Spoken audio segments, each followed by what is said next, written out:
using length method. First we go to brackets. As you can see here, we have our list here.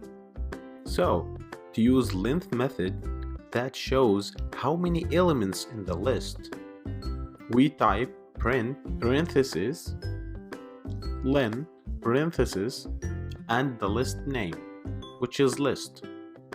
After that, save the file and try it on terminal.